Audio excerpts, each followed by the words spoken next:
ഏതാ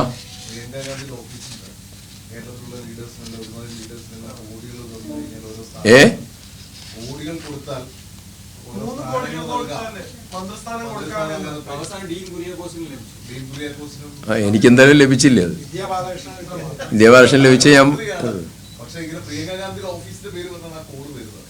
അത് സീരിയസ് ആയിട്ട് എടുക്കുമല്ലോ. അവരങ്ങനെ ചെയ്യുന്ന ആളുകളല്ലല്ലോ, ഗൗരവത്തിലെടുക്കുമല്ലോ.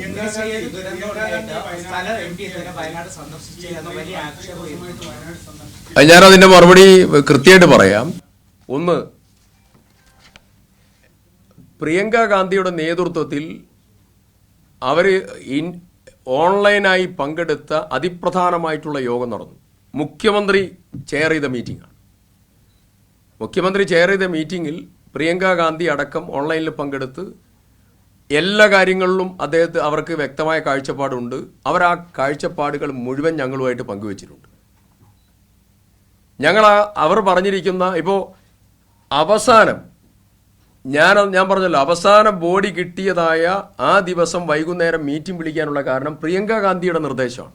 ഞാനത് ഓപ്പണായി പറയാം. അടിയന്തര സഹായം ഉൾപ്പെടെയുള്ള കാര്യങ്ങൾ പ്രിയങ്ക ഗാന്ധിയുടെ നിർദ്ദേശമാണ്. അവർ പറഞ്ഞ നിർദ്ദേശങ്ങളും കാര്യങ്ങളും കൃത്യതയോടുകൂടി അവിടെ നടപ്പിലാക്കിയിട്ടുണ്ട്. ഒന്ന്. രണ്ട്, വിക്രം റാണയുടെ ബോഡി അവസാനം കിട്ടി. വിക്രം റാണയുടെ അടുത്ത ബന്ധുവായ അങ്കുഷ് ആ പത്രക്കാരോട് പറഞ്ഞ വാക്കുണ്ട്, ഞാൻ നന്ദി പറയുന്നു. ആരോടൊക്കെയാണ്? ഒന്ന്, കേരള ഗവൺമെൻറ്റിനോട്. രണ്ട്, പ്രിയങ്ക ഗാന്ധിയോട്.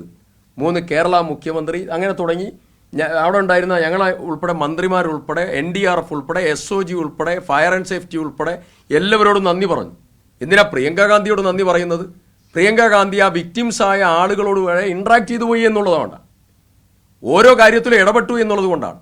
ഒരാളുടെ ഇടപെടൽ സാന്നിധ്യം കൊണ്ട് മാത്രമല്ല, ഒരാളുടെ ഇടപെടൽ വിദൂരതയിൽ നിന്നാണെങ്കിലും ദൂരെ നിന്നാണെങ്കിലും സമഗ്രമായി ഇടപെടുക എന്നുള്ളതാണ്, റിസൾട്ട് ഉണ്ടാക്കുക എന്നുള്ളതാണ്. ആ റിസൾട്ട് കൃത്യമായി ഉണ്ടാക്കിയിട്ടുണ്ട്.